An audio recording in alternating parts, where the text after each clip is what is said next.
So today's question is, how do recurrent yeast infections impact the vaginal microbiome? Hey there, welcome to Ask the Fertility Experts, a daily Q&A show where we'll be answering your fertility questions. I'm Sarah Clark, founder of Fab Fertile. We specialize in low AMH, high FSH, diminished ovarian reserve, and premature ovarian insufficiency or failure. I will be joined by Dr. Tabatha Barber. She is triple board certified in obstetrics, gynecology, menopause, and functional medicine. If you have a question, simply go to Fab Fertile Inc. on Instagram, leave me a DM and drop your question there, and we will answer your question on an upcoming show. That's Fab Fertile Inc. on Instagram. Take care. So today's question is, how do recurrent yeast infections impact the vaginal microbiome? So we answered a couple days ago some questions regarding infections, so uterine and cervical infections. So today with yeast infections, and again, this is something that I personally experienced like in my early 20s, yeast infections, what the heck is going on down there? And of course, what did I do? I went and took antibiotics. Didn't, not until I addressed my diet and lifestyle, chronic stress even, did those start to disappear. So it is, it is looking at that whole body approach. And many times, conventional medicine that we're just being told it's got to be a antibiotic. I've done a full deep dive on this topic on the podcast. So definitely go and listen to that. You can search it up. And I've gone into like an hour of talking about this because it is a big topic. So Dr. Tabatha, in a few minutes, what's your take on this?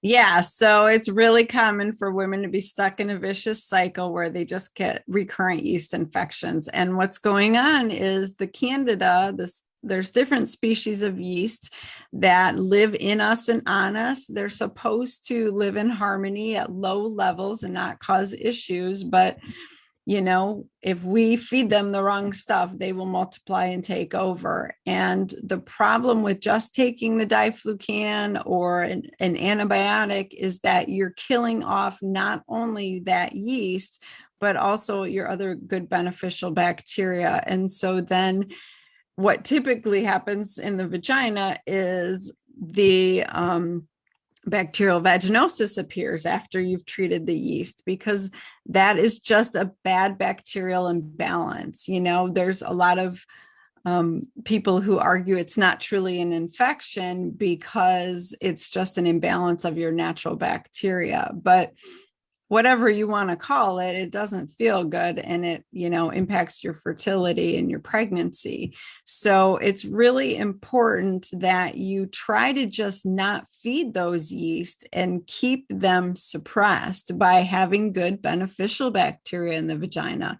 And that looks like taking probiotics orally, not eating processed foods out of boxes and bags, getting the sugars out of your diet, getting rid of all those fancy coffee filled, drinks filled with sugar, all the kombucha, all of those things, the granola bars, like it's all got hidden sugar in it and it's got to go. And you can even use vaginal probiotics. There's vaginal probiotics that you can buy over the counter at any drugstore. They sell them by the condoms and the yeast treatments. So if you do have a yeast infection, yes, treat it and then try some probiotics and change your diet so that you can actually get the beneficial bacteria taking over and stop this cycle.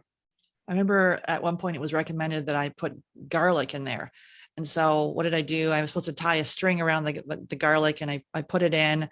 And then I'm like, oh my God, the garlic was freaking stuck in there. And I'm like panicking because I couldn't get the garlic out. And my husband's like, I know you didn't do it properly. Cause he's like, you should have drilled a little hole in the garlic. I'm like, I don't know. I tied this freaking string around the garlic. I'm in there panicking, going, oh my God, I'm gonna have to go to the hospital and they're gonna have to remove this garlic.